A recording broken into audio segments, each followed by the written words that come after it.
এভাবেই নেচে গিয়ে ইতালির মিলানে প্রবাসী হাজারো দর্শকের মন মাতালেন কণ্ঠশিল্পী মৌসুমী আক্তার সালমা, সাদিয়া ইসলাম সাথী, কিশোর মানসিব ও জিশা শ্যাম সহ অন্যরা।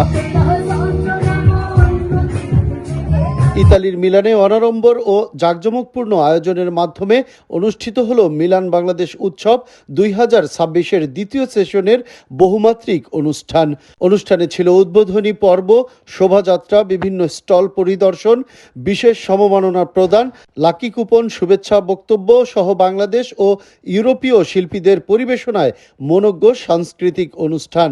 বাংলাদেশ কমিউনিটি মিলানের আয়োজনে ও ইউরোমুন্ডো গ্রুপের তত্ত্বাবধানে পরিচালিত হয় উৎসব।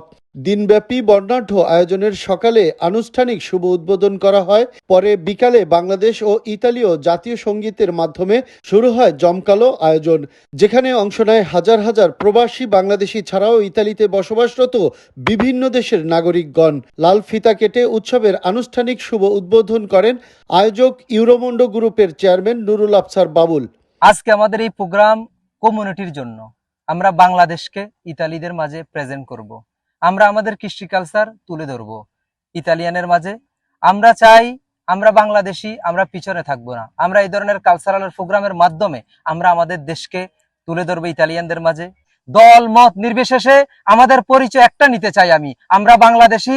এই ছায়াতলে থেকে আমরা বাংলাদেশকে এগিয়ে নিতে চাই। অনুষ্ঠানে অতিথি হিসেবে উপস্থিত ছিলেন কমিউনিটি মিলানোর 5 জনের সভাপতি নাতালে কারাপেলিস, মিলানো ডেমোক্রেটিক পার্টির সচিব আলেসান্দ্রো কাপেল্লি, 5 স্টার মুভমেন্ট ইউরোপীয় সংসদ সদস্য গায়েতানো পেদুল্লা, ইতালিস্থ বিভিন্ন পৌরসভার মেয়র ও কাউন্সিলরগণ, Democratic Party, 5 star movement, PD Milano সহ বিভিন্ন রাজনৈতিক নেতৃবৃন্দ, বিবলিটেকা কেজারোচ্ছার পরিচালক লরা রিসিনা, পুলিশ সদর দপ্তরের উপপরিচালক নিকোলা কার্পিনেলি, পুলিশ সদর দপ্তরের প্রধান ডেভিড মেডোরি, রাজ্য পুলিশের পরিদর্শক, ক্যারাবিনারি কর্মকর্তা, ইতালীয় আইনজীবী, সাংবাদিক সহ বাংলাদেশ ও বিভিন্ন দেশের কমিউনিটির উচ্চ পদস্থ কর্মকর্তা ও ব্যক্তিবর্গ। Beautiful day because the Italian community and the Bangladesh community here got together. We are here to help you out for any needs you have. Every kind of issue, law issue, we are here because each story is a different story and we are willing to be with you because each human being has to help each other.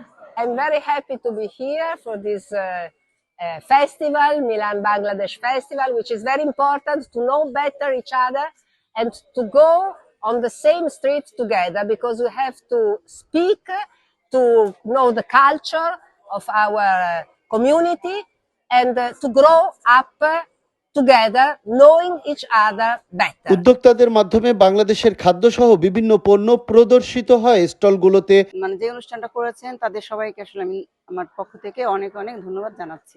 আজকে আমাদের অনেক গৌরবের একটা দিন। আমাদের Bangladesh association আইচ জনালে থেকে আমাদের কাফ পাত্রনাত ইমিগ্রেশন সার্ভিস নিয়ে আমরা আমাদের স্টল নিয়ে এসেছি। আমরা চাই আমাদের সার্ভিসগুলো বাংলাদেশি কমিউনিটি এবং ইটালিয়ান কমিউনিটির সম্বর্ধনে আরো সুন্দর করে সঠিকভাবে আমাদের কমিউনিটির কাছে পৌঁছে দিতে পারি। এমন আয়োজনের জন্য আয়োজকদের ধন্যবাদ জানান আগতরা। আমি আশা করি আমাদের এই আয়োজনের মধ্য দিয়ে আমরা এক টুকরা বাংলাদেশের মতো এখানে আনন্দ উপভোগ করব। আমরা ধন্যবাদ জানাতে চাই প্রত্যেকটা ইতালিয়ানদেরকে যারা আমাদেরকে সুযোগ করে দিয়েছেন এই দেশে আমাদের শিকড় করে তুলতে।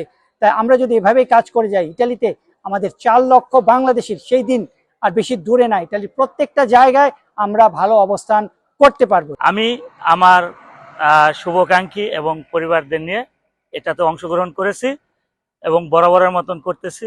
আয়োজককে আমি ধন্যবাদ জানাই এবং কৃতজ্ঞতা প্রকাশ করি, কারণ তারা আজকে 2-3 মাস ধরে এই আয়োজনের জন্য অক্লান্ত পরিশ্রম করছে। আমি আমার ফ্যামিলি নিয়ে আসছি, আমরা এই অনুষ্ঠান উপভোগ করছি। আগামীতে এই প্রোগ্রামটা আরো সুন্দর করবেন, আশা করি এই প্রোগ্রামের মতো আরো সুন্দর সুন্দর অনুষ্ঠান হবে, এটাই চাই। মিলান বাংলাদেশ উৎসব প্রবাসী বাংলাদেশিদের সাথে বিভিন্ন দেশের নাগরিকদের সাথে ঐক্য ও সাম্যের বার্তা বলে জানান আয়োজক বৃন্দ।